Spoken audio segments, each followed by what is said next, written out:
Olá, bom dia. Eu estou aqui na casa de Dr. Antônio Antunes Pinto, que foi prefeito em Brasília de Minas no ano de 1963 a 1966.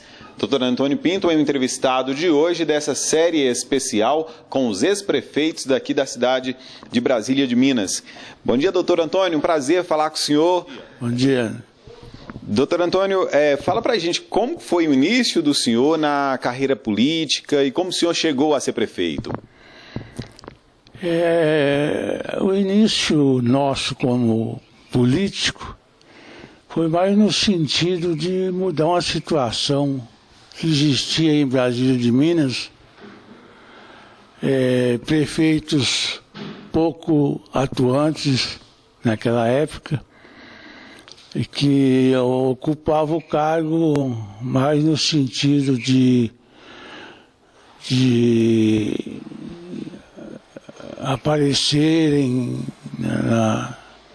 na política e com pouco desenvolvimento administrativo e pouca atuação em benefício da população. Em alguns momentos da política, doutor Antônio, falam-se em candidatos de protesto, candidatos jovens que entram para a política para mudar uma situação. Então, o senhor foi um candidato nessa situação na época, né? Justamente. A intenção nossa era justamente essa, uma renovação. Não sei se vocês já viram ali na prefeitura. Está escrito lá na prefeitura, Passo da Renovação. O Dr. Cassiano Alves de Oliveira foi o incentivador nosso aqui naquela época, foi a mola mestre desse Passo da Renovação em Brasília de Minas. Ele formou-se em advocacia no Rio de Janeiro, abandonou as benesses lá das praias de Copacabana e veio para Brasília de Minas no sentido de fazer alguma coisa, mudar alguma coisa em benefício da sua terra essa que ele amava muito e se sacrificou por ela. O doutor Cassiano, ele era um parceiro do senhor. Além dele, quais os nomes que faziam parte desse grupo para essa renovação nessa época? Nós tínhamos aqui um grupo, o professor Rui Silqueira, que era filho de um tabelião aqui de Brasília de Minas, a Raul Silqueira, seu irmão, Alírio Cardoso da Cruz, Laércio Cardoso da Cruz, foram esses os que inicialmente participaram aqui da nossa reunião no sentido de mudança da política, né? Agora, doutor Antônio, como que foi esse início, essa mudança? Como que foi? Muitas dificuldades nesse período para vocês? Não, nós não tivemos dificuldades porque o povo acreditou na nossa iniciativa. Parece que a população já estava cansada de sofrer com os antepassados, né? Os prefeitos anteriores, e viu na nossa iniciativa uma esperança de mudança no sentido de trazer progresso e bem-estar para a população. De modo que nós tivemos uma aceitação, sim, praticamente total da população. A primeira coisa que foi feita foi a unificação, né? Houve assim uma unidade em torno desse movimento nosso. Os nossos adversários perderam a política em 58, eleição de 58, e Cassiano ganhou com uma diferença expressiva, só perdeu em 3 localidades do município, Luislândia, Ubaí e Ponto Chique. No restante ele ganhou em todas as urnas. Então o senhor veio sucedendo aí doutor Cassiano, né? Partiu a mola mestra da nossa iniciativa aqui, não há dúvida alguma, que foi o doutor Cassiano Alves de Oliveira. Eu fui o seu lugar-tenente na expressão que a gente usa aqui, né? Agora, o senhor já era médico na época? Era um grupo de jovens, né? Era. Eu me formei em 50 e vim para cá em 51. Em 53, meu pai foi eleito prefeito. Em 52. Em 52 ele foi eleito prefeito. Faleceu em 53, não chegou nem a cumprir o mandato. Aí, com a presença do meu pai na prefeitura, eu como o primeiro médico formado do município, e já começou a reagir um pouco. Eu incentivei a melhorar a estrutura sanitária da cidade. Eu construí a unidade sanitária a pedido meu.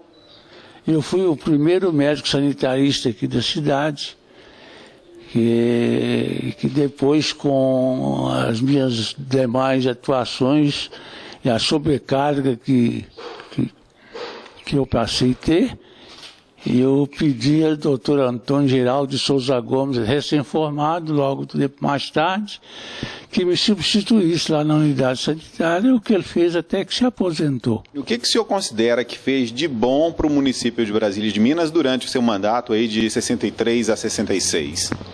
Olha, Brasília de Minas naquela época, os recursos eram mínimos, como você sabe, né? Nós não tínhamos fundo de participação, isso que nós temos hoje, e as prefeituras passaram a ter.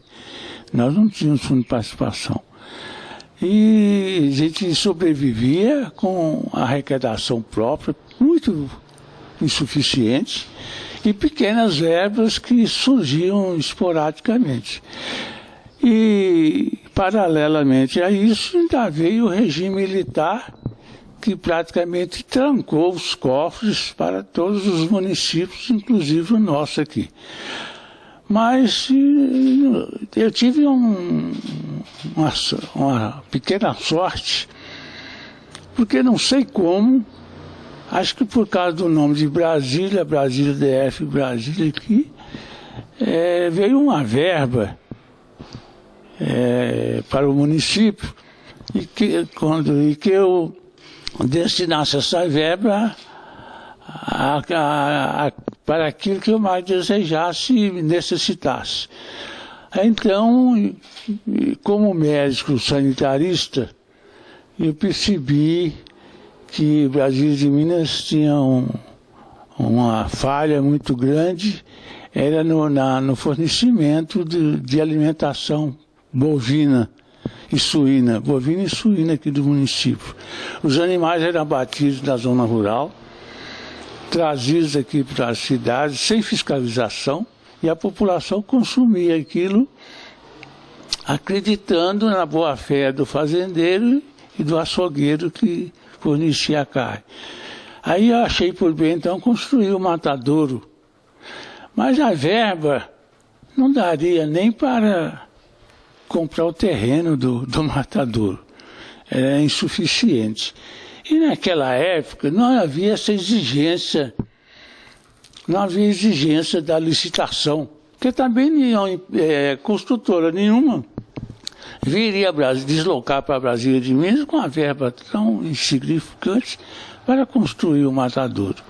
Aí eu consegui que liberasse, que facilitasse a construção do matadouro com administração própria. E os militares lá, o ministério lá responsável, na época, não sei nem qual foi o ministério, permitiu que eu construísse o matadouro com administração própria. O que eu fiz? Eu destinei uma parte do terreno que pertencia à nossa fazenda, que era limítrofe aqui do município, destinei uma parte do terreno. Lá já tinha uma ponta de energia, tinha água, E tinha um engenheiro da 13ª residência aqui, doutor Randolfo Diniz Filho, que deu assistência técnica de engenharia para que eu pudesse construir esse matadouro. A assistência técnica foi toda dele. E quando estava no meio da construção, aqui chegou um coronel para fiscalizar a obra. E ele ficou admirado com aquela verba eu ter chegado naquele ponto. E mais tarde ele veio para receber a obra reconstruída, né?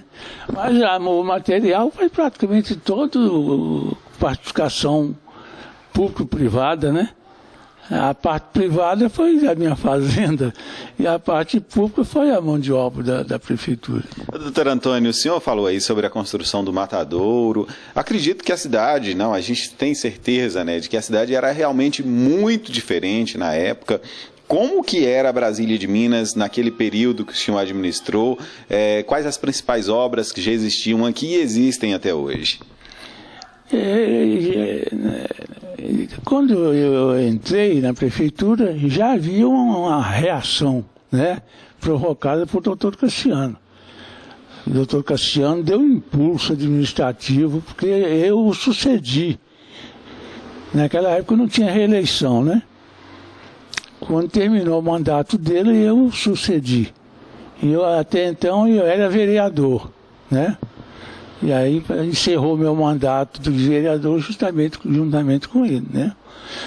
E doutor Cassiano já tinha dado um impulso aqui com relação ao calçamento da cidade, a infraestrutura aqui da cidade. Ele, na parte de lazer, construiu o Clube Rui Barbosa. A população aqui não tinha um local de diversão, não tinha um clube, não tinha nada, né? Aí construiu o Clube Rui Barbosa através de participação, através de cotas, né, de aquisição de cotas. Construiu o cinema, também o cinema. Ele deu também um impulso na rede viária do município, construindo estrada, construindo pontes, construindo escolas. De modo que agora, com relação à parte sanitária, ele fez muito pouco, porque a cidade não tinha ainda uma estrutura sanitária suficientemente razoável para que a população dissesse assim: estou livre de infecções, de infestações. A gente ainda vai falar sobre essas questões sanitárias.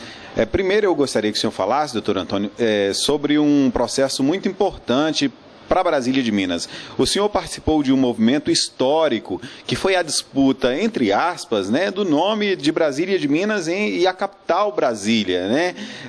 Como que foi esse movimento e como os senhores, naquela época, chegaram a um denominador comum, a um acordo que fosse satisfatório para as duas cidades? Aqui foi o seguinte: o presidente Juscelino, o construtor da nova capital, achou por bem colocar lá o nome de Brasília de Minas. Até então aqui era Brasília, né? Era simplesmente Brasília. Agora, com a construção da nova capital, Brasília de Minas, alguém sugeriu que aqui passasse a chamar Juscelino Kubitschek, em homenagem ao presidente Juscelino. Mas a população, acostumada já desde os primórdios com o nome de Brasília, não acatou aquela ideia, não. Preferiu acrescentar o de Minas ao nome de Brasília para facilitar, não trazer transtorno na correspondência, facilitar a correspondência, o endereço e telefone naquela época, essas coisas. O senhor já viu contar a história na época que cartas eram desviadas de Brasília de Minas para a capital, ou da capital via para Brasília de Minas? No início aconteceu isso, mas muito pouco. Rapidamente o Correio de Telégrafo para adaptar a nova situação. Isso aconteceu muito pouco. Agora, doutor Antônio, com relação a esse nome, a Brasília de Minas ter cedido mesmo o nome para a capital, ter aceitado a colocar esse de Minas, só o complemento. Brasília de Minas teve benefícios com relação a esse fato que ocorreu? O senhor citou até no início da entrevista que essa verba do Matadouro poderia ter sido com relação a ter cedido esse nome. Tiveram algumas outras verbas que vieram por esse fato? Nós fomos a Brasília logo após a inauguração da nova capital. Nós tínhamos, o doutor Cassiano era muito bem relacionado e existia naquela época a Sudene. E na Sudene existia um alto funcionário lá da Sudene, José Carlos de Lima, que era cunhado da família Ataíde aqui em Montes Claros. Ele era cunhado do Dr. João Ataíde. E eu relacionado com o Dr. João Ataíde, que era pecuarista, ele pecuarista e eu pecuarista. E a gente passou a ter relação também com o Dr. Zé Carlos de Lima. E o Dr. Zé Carlos de Lima falou assim, por que nós não vamos a Brasília falar com o presidente Juscelino? Quem sabe vocês não conseguem qualquer coisa em benefício da cidade em troca dessa mudança do nome. E lá nós somos, eu, ele, o doutor Zé Carlos de Lima e o doutor João Ataíde. E lá fomos muito bem recebidos, no Catetinho ainda, porque ele despachava era lá no Catetinho, no Palácio de Tábua lá, que existe até hoje, né? E lá nós fomos muito bem recebidos e, brincadeira, o doutor Cassiano falou com o presidente Juscelino assim, nós viemos aqui pedir ao senhor uma indenização pela mudança do nome de Brasília de Minas. Aí o doutor Cassiano, o doutor Juscelino ainda retrucou assim, quem é você para me pedir indenização? Mas foi tudo brincadeira, né? Falou, o que vocês desejam? Nos dá o serviço de água. Falou, está dado o serviço de água, perfeitamente. Mandou instalar o serviço de água aqui para nós. É verdade que o doutor Cassiano, ele chegava até a ficar um pouco nervoso em alguns momentos e falar assim, não vamos deixar roubar o nosso nome assim, de graça. O doutor Cassiano era radical com relação à Brasília de Minas, né? Brasília de Minas para ele era a pupila dos olhos, né, dele, de modo que ele queria de tudo para a Brasília de Minas. Tudo que fosse possível para a Brasília de Minas, ele queria. Agora, doutor Antônio, o senhor foi prefeito em uma época que a cidade era muito mais pacata, mais tranquila, né? Essa tranquilidade ajudou o senhor a administrar ou foi até mais difícil na época por causa das condições? Não foi só eu, não. Na época do primeiro mandato do doutor Cassiano também foi tranquilidade total. Porque a oposição, praticamente acabou a oposição. Porque tanto política como socialmente, nós harmonizamos a cidade, né? O município. De modo que passou a ter assim, um denominador comum em torno de tudo aquilo que beneficiasse Brasília de Minas. Aí surgiu o problema da energia elétrica, que nós tínhamos aqui uma pequena usina do córrego Riachão, mas insuficiente para as nossas necessidades. Aí ia destinar Pandeiros, a energia de Pandeiros, que já iluminava Januário e São Francisco aqui para Brasília de Minas. Aí foi que o doutor Cassiano, né, deu a bronca, falou, nós não aceitamos Pandeiros, nós queremos Três Marias. Mas vocês não têm condição de arcar com as despesas para trazer Três Marias para cá, porque a despesa é muito grande. Mas aconteceu que,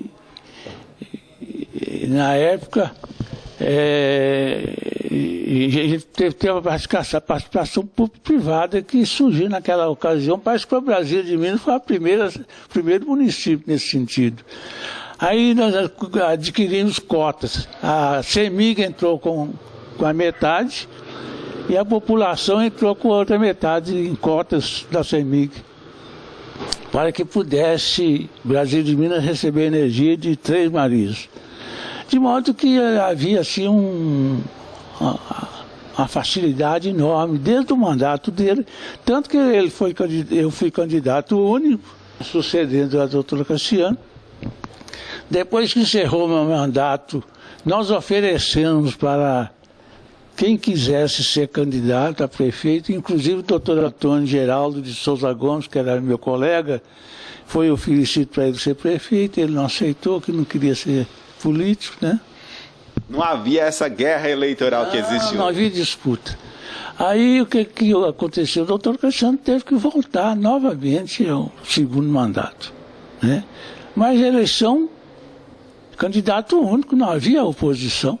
Não havia oposição. A eleição, a disputa, na realidade, era só no Legislativo. Só o Legislativo disputava, né? Brasília de Minas era uma cidade tranquila para administrar, mas tinha também vários problemas. Inclusive, as condições sanitárias eram precárias, né? Isso. Porque nós não tínhamos a rede de esgoto e não tinha serviço de água ainda. O abastecimento de água nosso aqui era lata d'água na cabeça, né? Aquela música, lá vai Maria com lata d'água na cabeça. A gente apanhava água aí no Paracatu. E aquelas pessoas que tinham mais recursos tinham cisternas, faziam cisterna. Mas a água não era boa. Em alguns lugares ainda tinha água boa, em outros não. E teve um surto de esquistossomose aqui na cidade? E não, isso não é surto, era uma endemia. Nós importamos isso dos migrantes nordestinos que vieram aqui para o norte de Minas. Como o ambiente era favorável à disseminação da esquistossomose, que aqui tinha o caramujo, que é o hospedeiro intermediário do parasita, alastrou o esquistossoma mansoni, que era o parasita, disseminou aqui em todos os riachos, lagoas, represas. E eu, quando aqui cheguei em 51, instalei um pequeno laboratório de análise. Eu fazia exame de sangue, exame de fezes, de urina, de escarro. Um laboratório de fundo de quintal. Era só mais tarde, quando meu pai foi prefeito e que construiu a unidade sanitária, é que o laboratório passou a funcionar lá na unidade sanitária. Eu doei o meu laboratório lá para a unidade sanitária, arranjei um treinamento para um jovem e os exames passaram a ser lá. Doutor Antônio, nessa série especial com os ex-prefeitos, tem perguntas que são comuns a todos os ex-prefeitos, né, que estão participando dessa série. E essa é uma dessas perguntas comuns. O senhor acredita que fez uma boa gestão, que administrou bem a cidade de Brasília de Minas naquela época? Olha, foi regular a minha administração. Eu não posso dizer que foi boa em virtude da situação que surgiu no país. O regime militar trancou os cofres da União, né? De modo que, a não ser essa verba que veio, eu não tive outro recurso aqui, a não ser recurso próprio do município. Mesmo assim, eu construí uma escola, um grupo escolar em Luislândia, que era um distrito de Brasília de Minas. Construí um grupo escolar em Ponto Chique, que era um povoado, hoje é cidade de Ponto Chique, né? Construí essas duas escolas. Dr. Cassiano deixou uma ponte ligando Brasília de Minas a Japonvar, mas sem um cabeceamento da ponte, porque ele não teve tempo de fazer o cabeceamento. Eu terminei esse cabeceamento da ponte sem recurso, porque não tinha carregadeira, não tinha não tinha trator, não tinha caçamba. Eu terminei aqui lá com chaula e carrinho de mão. E de lá eu abri a estrada para Japonvar. De modo que essa estrada que existe lá até hoje foi construção nossa. Como que os senhores andavam pelo município? Não tinha estrada em alguns pontos? Tinha que ir a cavalo em alguns lugares? Às vezes a cavalo. Às vezes a cavalo. Olha, o município era tão pobre e a situação que eles deixaram o município tão ruim que não tinha, a prefeitura não tinha o seu carro próprio. O doutor Cassiano, quando entrou na prefeitura, no primeiro mandato, ele utilizou meu carro durante praticamente o mandato dele todo. Foi utilizando meu carro, que eu tinha uma rural nova que eu comprei. E essa rural que era o carro da prefeitura. Tanto que nós fomos a Brasília, nessa missão nossa lá de visitar o presidente, nessa rural. De modo que nem transporte próprio existia. Não existia uma patrulha rodoviária, não existia nada. Não existia nada. Durante a entrevista, o senhor fala a situação que eles deixaram a prefeitura. Eles quem, doutor Antônio? Os prefeitos anteriores. Porque aqui tinha um prefeito, Manuel Gonçalves Passos, que foi justamente aquele que nós enfrentamos para mudar a situação. Ele era praticamente o candidato crônico aqui do município. O período todo do regime de Getúlio Vargas, ele foi prefeito aqui em Brasília de Minas durante todo aquele período do estado de sítio de Getúlio Vargas. Ele era prefeito prestigiado por meu pai, Partido Social Democrático. Naquela época era a União Democrata Nacional e o Partido Social Democrático. E ele era prestigiado por meu pai e outras pessoas de prestígio do município. E ele permaneceu aqui aquele período todo. Tanto quando o doutor Cassiano, quando surgiu o movimento aqui nessa sala, foi nessa sala o movimento de renovação, ele se candidatou a prefeito novamente. E os meus companheiros falaram, nós vamos deixar ele candidatar a prefeito? Eu falei, vamos, porque nós vamos perder a eleição. Nós queremos ganhar a eleição, não é disputar a eleição. Eu conhecia o sistema eleitoral aqui, aquele título que não tinha identificação nenhuma. O eleitor votava aqui em Brasília, saía daqui e votava no distrito, até 3 vezes. Eu conhecia a coisa, né? Porque meu pai era companheiro dele, correligionário dele e tudo. Falei, vamos deixar ele ganhar. Ele vai ganhar a eleição. Vai haver uma reestruturação eleitoral, ver o título com fotografia. Aí então, na próxima eleição, nós vamos disputar.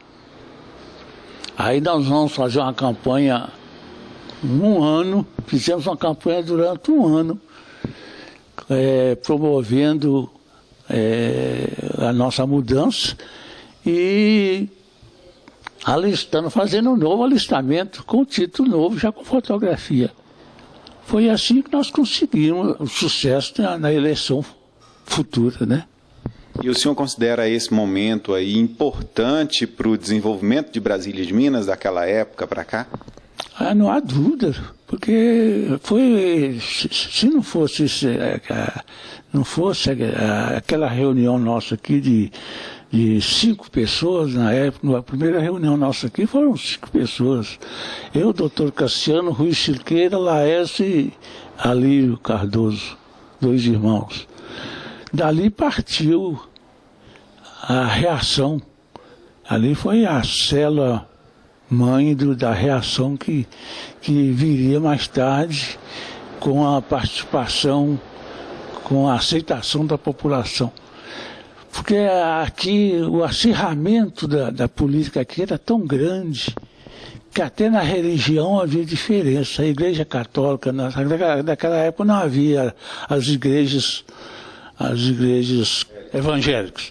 Não havia as igrejas evangélicas, só havia a igreja católica, né, naquela época. De um lado ficava o PSD e do outro lado ficava o UDN. Até lá dentro da igreja era dividido. Aí que surgiu o nome Contendas. Contendas. Antigamente era Contendas. Essa contenda já surgiu desde bem antes, né? De modo que essa contenda desapareceu com esse movimento nosso de pacificação política e uma pacificação também social. Acabou isso. As famílias se uniram. Olha que meu filho se casou com a neta do nosso maior adversário, a Silvana Silqueira, que tem até um PSF com o nome dele, o Paulo Antônio, que é meu filho. Ele se casou com uma filha, uma neta do Ramiro Silqueira, que era o chefe político adversário nosso, né? O senhor acha que esse desenvolvimento de Brasília de Minas, daquela época para cá, foi um desenvolvimento satisfatório ou o senhor acredita que a cidade poderia ter evoluído mais em várias áreas, principalmente aí saúde, educação? Poderia ter desenvolvido mais. Mas aqui tem um fator, um fator que prejudica muito, não só Brasília de Minas, mas as cidades menores. É que Montes Claros é uma espécie de uma barragem que detém praticamente tudo que pode vir para as outras cidades. E Montes Claros fica preso lá em Montes Claros, acaba ficando em Montes Claros. Quando o Paulo Antônio foi prefeito, aquela perfumaria Água de Cheiro queria lançar uma filial aqui no norte de Minas. Eu, sabendo disso, procurei a proprietária para que ela instalasse essa água de cheiro aqui em Brasília de Minas, que daria o terreno, facilitaria com isenção de impostos e tudo mais. Aí ela me disse que ficaria muito satisfeita de trazer para cá esse melhoramento, mas que já havia um compromisso com Montes Claros. Montes Claros já tinha lá o projeto da Sudene. Montes Claros, com o projeto da Sudene, facilitava tudo para que as pessoas quisessem instalar em Montes Claros. De modo que Montes Claros era uma barreira permanente contra o progresso dos nossos municípios. Na prefeitura, o senhor atendia o público, recebia o público diariamente, conversava mais diretamente com as pessoas? Eu fazia questão disso. Eu tinha um horário, 2 dias na semana para atender a população. A população naquela época era muito carente aqui, e como ainda é ainda, mas naquela época mais ainda, né? A população muito carente. E o prefeito, o prefeito naquela época recebia um prolabore, era 20, não sei o quê, não sei qual era a moeda naquela época, era 20 não sei o quê. Não dava nada para a manutenção do prefeito. Os vereadores não eram remunerados. Os vereadores que moravam na zona rural recebiam uma pensão, o dinheiro da pensão para alimentícia, aqui no dia da reunião. Não é como hoje, que tudo hoje é com dinheiro na frente, o prefeito ganha muito de dinheiro. Naquela época a gente trabalhava por prazer, por idealismo. Era idealismo que nos impulsionava naquela época. De modo que a gente recebia a população e ajudava da melhor maneira possível, né? Os prefeitos de hoje em dia, eles, na maioria das cidades, já não têm muito mais esse contato direto com o público. O que o senhor acha desse afastamento do prefeito do público? É um erro. É um erro muito grande. Quando eu fui vice de Getúlio, doutor Getúlio, 2000 a 2004, né? Em 2004. Era vice dele. Houve aquele problema que ele foi afastado durante 7 meses. E eu destinava 2 dias para receber a população lá dentro da prefeitura. De modo que chegava lá, tinha a recepcionista inscrevia a pessoa e a pessoa levava o problema para mim. E o que eu recebia, o dinheiro que eu recebia, praticamente eu doava para aquelas pessoas. Era água para um, luz para outro, medicamento para outro. E aquilo praticamente eu doava tudo, porque eu não tinha necessidade daquele dinheiro, né?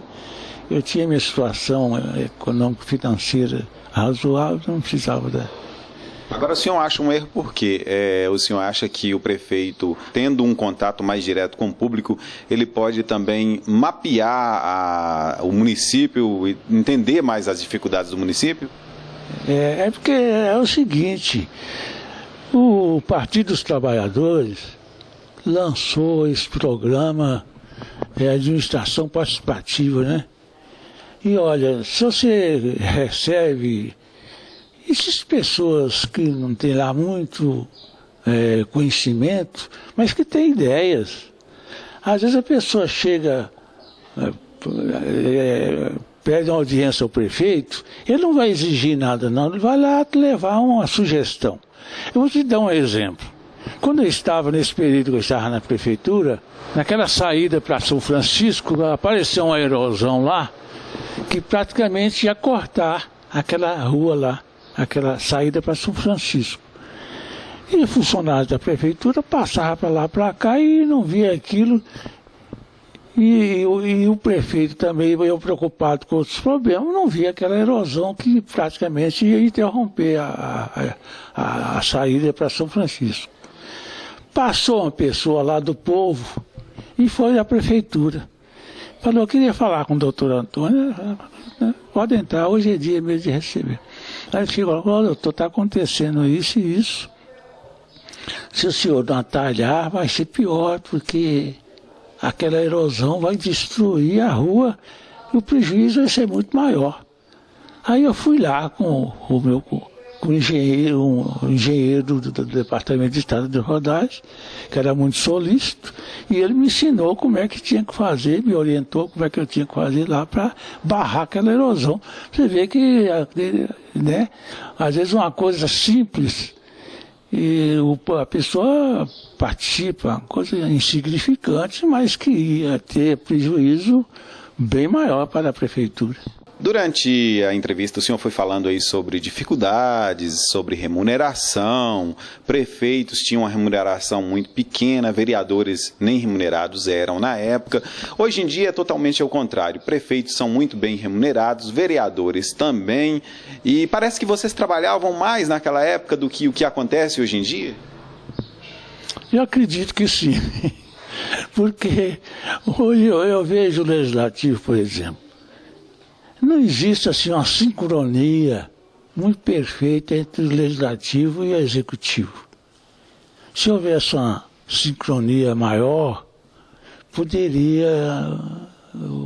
progresso do município poderia, né, ser bem maior, né, com a sincronização despertaria assim, mais o interesse de desenvolvimento do município. Eu vejo o Legislativo aí, praticamente prestando homenagem a fulana, a beltrana, coisa assim. É o nome de uma rua, o nome de uma praça. Eu não vejo o Legislativo realizando coisas de grande vulto. O prefeito, por sua vez, se não fosse um prefeito assim arrojado, dinâmico, ou um prefeito assim de freio puxado, como eles falam, às vezes deixa passar muita coisa que poderia, né? Eu vou te dar um exemplo. No período de Dr. Getúlio, comigo lá, e depois de 7 meses, nós começamos a construção do Centro Cultural, ali em frente à residência do DS. Você viu aquela construção lá? Tem lá. E está lá interrompida. Ali era o Centro Cultural. Dr. Getúlio estava construindo aqui uma escolinha infantil ali, chamada Cirandinha. Quando chegou no ponto de lá, eu fui lá visitar a escola. E em cima uma área de 600 metros quadrados. Aí eu perguntei ao construtor, o que é que vai ser aqui em cima? Ele falou, vai ser o telhado. Eu falei, pelo amor de Deus, não faça isso não. Aí não pode ser o telhado, porque isso aqui está no nível da rua. Isso aqui daria certinho para ser o Centro Cultural de Brasília de Minas, porque o acesso aqui, até para as pessoas deficientes, cadeirantes, vai ser o nível da rua, vai ser uma beleza isso aqui. Me deixa conversar com o doutor Getúlio primeiro. Aí eu procurei o doutor Getúlio e sugeri para ele construir o Centro Cultural lá.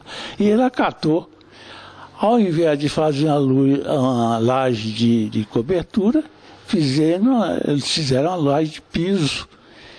E ele começou com recursos próprios da prefeitura, a mão de obra ociosa, resto material. E nos 7 meses que eu fiquei, nós deixamos naquele ponto, está lá no telhado, lá com tudo prontinho, a alvenaria, tem um salão com palco, com 200 poltronas, sala de exposição de artes. É um centro cultural, seria um centro cultural muito bom.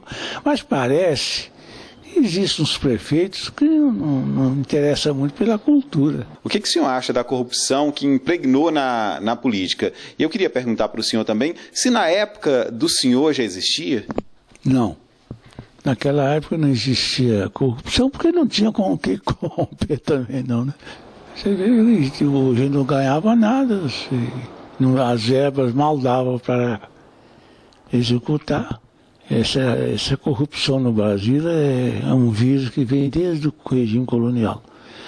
Desde o regime colonial que o brasileiro, a gente vê outros países de outras origens, dessa origem portuguesa nossa, trouxe para o Brasil. Segundo dizem, o material humano daquela época que veio para o Brasil não era material humano de primeira, não. Eram pessoas que eram degradadas lá, e que condenados lá de Portugal, e que eles mandavam para o Brasil como se fosse uma espécie de uma prisão. A gente vê a Argentina, o Chile.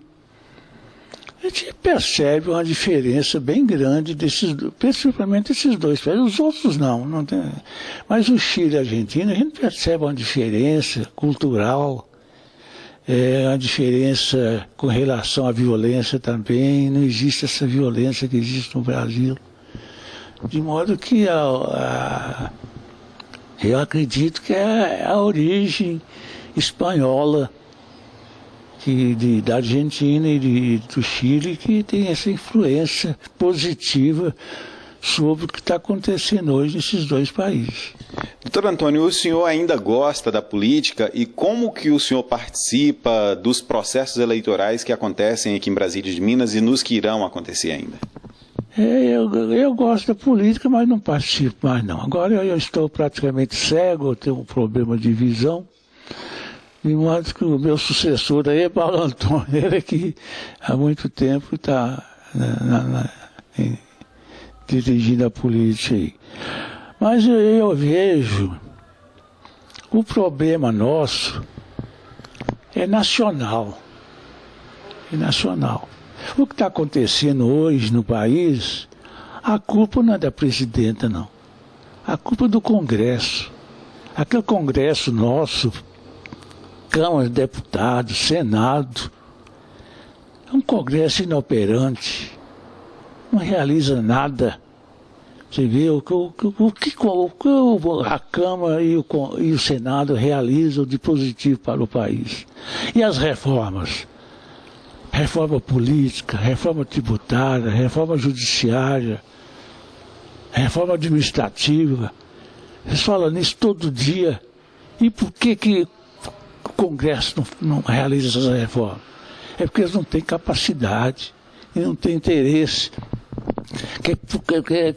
Existe uma expressão hoje na política que quanto pior, melhor para eles. Né? Olha, na minha opinião, aqui vai a opinião de uma pessoa de 90 anos.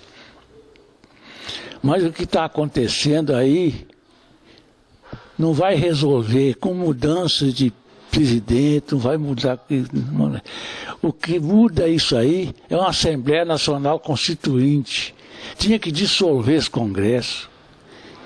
Acabava, mandava embora esses deputados e senadores, dissolvia o Congresso, convocava uma Assembleia Nacional Constituinte, e essa Assembleia Nacional Constituinte é que ia elaborar a nova Constituição do Brasil. Porque essa que está aí é uma verdadeira coxa de retalho. Tanto que existe uma expressão lá, PEC, Proposta de Emenda Constitucional. O próprio nome indica, né? Emenda constitucional. Ela está toda remendada, e remendada para aquilo que não presta. O que necessita na Constituição, eles não fazem. Eles não fazem. É a minha opinião. Isso podia partir de Brasília, de Minas, aqui, se o Legislativo quisesse. Estava na hora do Legislativo que podia partir daqui um movimento nesse sentido de convocar uma Assembleia Nacional Constituinte para acabar com isso. Botava todo mundo para correr e elaborava a nova Constituição. Ok, E depois, aí elegia um Congresso, aí já viria um novo Congresso, já com as reformas feitas, já com a Constituição elaborada, e via um Congresso para trabalhar. Pessoas que quisessem, de fato, trabalhar. Não era um palhaço carregar 1.500.000 votos e carregar com ele mais não sei quanto. Aquilo é uma excrescência na política do Brasil. Isso não existe em país nenhum. Ok, doutor Antônio Pinto, milhares de pessoas acompanharam essa entrevista do senhor aqui na Rádio Clube nesta manhã. Obrigado, senhor, pela entrevista. Eu agradeço essa oportunidade que eu tive de falar na Rádio Clube, porque eu percebo que os dirigentes da Rádio Clube são pessoas que com esse movimento, mostra interesse pelo que está acontecendo em Brasília de Minas, no Estado e na União. De modo que, e percebi também que eles têm interesse pelas pessoas idosas, as pessoas idosas, que no meu caso, que é idoso, mas é lúcido, que tem ainda uma oportunidade de dar essa opinião que eu dei aqui agora, porque essa opinião que eu dei aqui agora está entranhada no meu cérebro há muito tempo, que não tinha oportunidade de expressar essa minha opinião publicamente, e através da rádio eu tenho certeza que muita gente vai tomar conhecimento disso. Quem sabe o Legislativo de Brasília de Minas não vê essa minha entrevista e promove aí um projeto de 1.500.000 assinaturas. Começa aqui, Brasília de Minas, um projeto de 1.500.000 assinaturas, exigindo uma Assembleia Nacional Constituinte para o Brasil. Muito obrigado, um bom dia para o senhor. Muito obrigado, senhor.